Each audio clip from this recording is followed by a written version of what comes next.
the UK need to show that they're a safe pair of hands to the Americans, but also to the Europeans and to the rest of the international community. Well, let's now go live to Ukraine. Katerina Malafieva is a journalist reporter for The Times in Ukraine. Hi, Katerina. Hello. Um, President Zelensky has had a good relationship with several UK prime ministers, probably most notably Boris Johnson.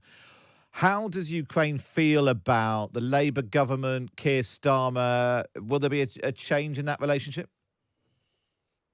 Well, I think that when the SLAP election were announced, there was a little bit of concern whether the UK support of Ukraine efforts in the war would continue. But we've seen already that the second call of the new prime minister was to the President Zelensky on the day of assuming the office. As well, Ukrainian President Volodymyr Zelensky, he congratulated the new prime minister, and he with the victory in the election, and for the unwavering support and reaffirming the support in continuation. We also, the UK has been quite consistent on the supporting Ukraine's accession to NATO, while, as you know, that Biden, for example, Biden's administration is not ready to move this issue. So here in Ukraine, both the leadership and the population are happy to meet the new prime minister, and are grateful for the support UK is giving.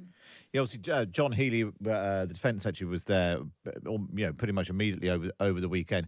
Are there additional requests, asks from Ukraine that they would like to see from Britain, or is it more about some of those other leaders who are meeting at NATO today? Well, I understand that there are talks about also of signing the agreement, unprecedented 100-year agreement, partnership agreement between Ukraine and the UK. So,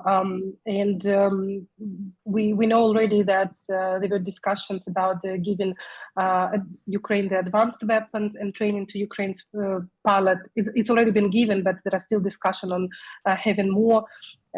So Ukraine also signed the agreement with London. Kyiv signed the agreement with London in January.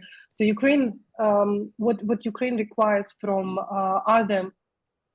from the partnership countries, as you know, it's more the more air defense weapon and F-16, not 20 F-16 as they're claiming today on in Washington, but 128 fighter jets, F-16 fighter jets, because Russia has 300 fighter jets, and in order to win the war, Ukraine requires not the 20 F-16, which will be given with a lot of delay, but at least 128 F-16. Well, it's interesting. Those requests. Obviously, lots of attention on that coming from NATO. Katerina Malafieva, thanks so much for joining us, reporting for The Times in Ukraine. So back on Surely Airways then. And we are flying. I suspect we're not going to do a very logical route around the globe. We're going from Ukraine to the US now. To get a sense of the American relationship with Keir Starmer as he prepares to meet Joe Biden in the White House. Scott Lucas, a professor of US and international politics at University College Dublin, and joins us now. Hi, Scott. Good to talk to you, Matt. Good to have you here. So how would you characterise the relationship between Keir Starmer and Joe Biden? They haven't met before, but his team have put a lot of work into trying to get to know the Biden team, but actually also the Trump camp as well. Well, I think you framed it importantly, Matt, in terms of talking about the Biden administration with the new Starmer government. All the oxygen about the meeting between the two men today will be sucked out of the room by the question as to whether Biden should continue to run in the 2024 campaign. What is important is that U.S. officials and British officials already, let's start with Ukraine, are talking about commitments which are being made. And Keir Starmer has let it be known within the past couple of hours that the UK will allow Ukraine to use long-range Storm Shadow missiles to hit Russian military targets inside Russia, something which is very important to Kyiv.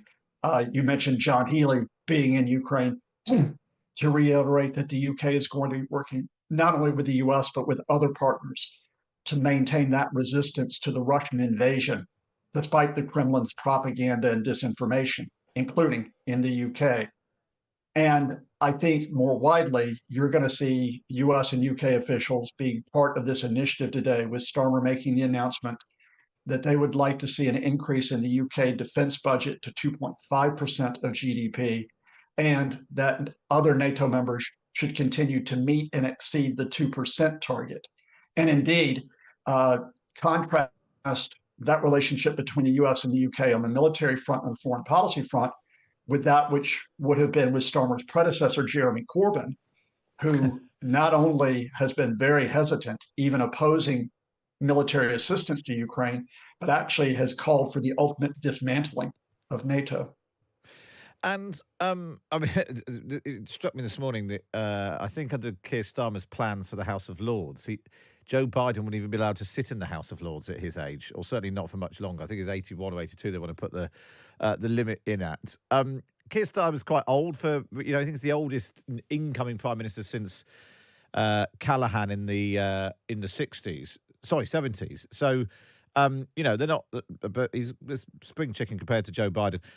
What does Keir Starmer need to do to sort of make an impact in Washington and in America? Do you think he needs to?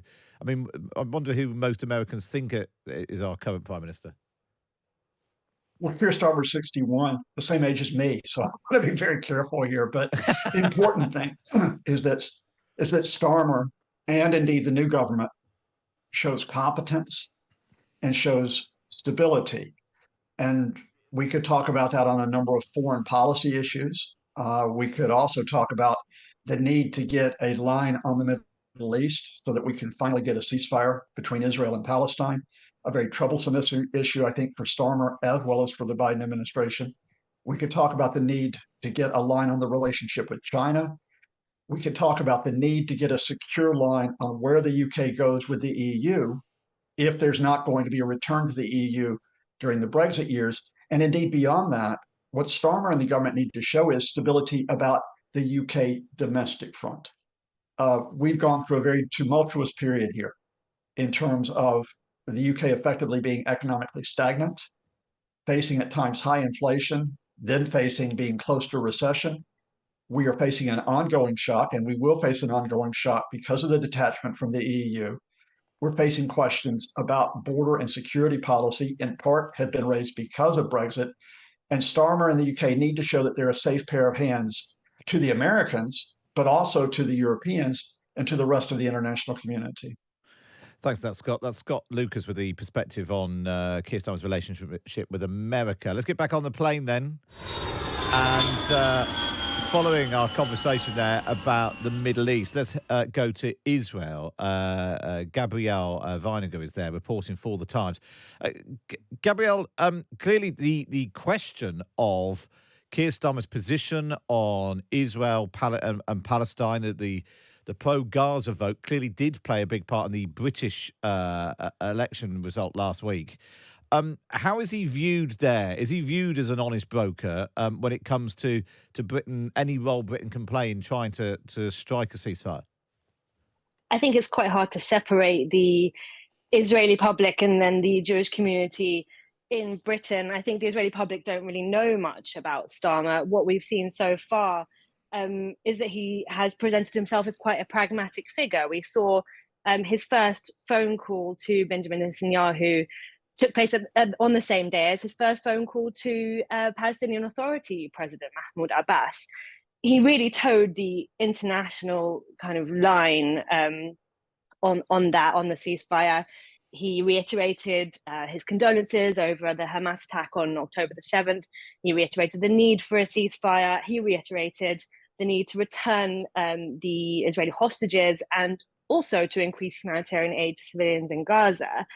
I did actually speak to some British-linked hostage families who said they felt abandoned by the Labour Party, and that might reflect in some way on the feeling of hostages' families among the Israeli public as well, that Britain has abandoned those British and British-linked hostages who are being held by Hamas in Gaza. So we'll have to wait and see how Labour handle that, because I know there was a lot of communication with the former government, with the Conservative government, in terms of talking to hostage families.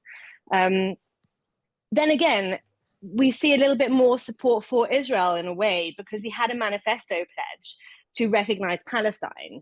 That was part of his manifesto pledge before, in the run-up to the elections. There are reports that that's going to be delayed. In addition to that, there are also reports that he's expected to drop the Labour challenge to the International Criminal Court, which is, of course, seeking arrest warrants for Israel's Prime Minister Benjamin Netanyahu and other senior Israeli officials. So if he drops those pursuits, he might be seen as veering towards the side of Israel. And of course, is going to be so closely scrutinized, what with Gaza being such a center stage during this election run up, and so many new members of parliament being elected specifically on what's seen as a pro-Gaza ticket. I mean, there was a period when all that was going on earlier this year, and there was a sort of slight feeling that Westminster was having palpitations that were probably not going to be overly observed by anyone in Israel or Palestine. Does Keir Starmer have any purchase either on any side to be able to, if he calls for a ceasefire now, as some people would like him to, would that make any difference to this conflict? We've seen calls for ceasefire ramp up over the last year. We've seen it coming from the UN. We've seen it surprisingly come from the US administration itself, which is a staunch ally of Israel. So I don't see, even if Starmer takes a stronger line and calls for a ceasefire in a different way, how that could impact anything that hasn't already been said by international bodies and by world leaders before. He's not appearing to take any kind of different route, to call for a ceasefire. This is just the party line, this is the international line, and this is what the international community wants to see. Now that those negotiations have been restarted, there might be more pressure, more phone calls in between world leaders trying to make that happen. And talks are happening as we speak in Doha as well. Oh, of course. Gabrielle, thank you for that. Gabrielle Weiniger, who reported for The Times from Israel.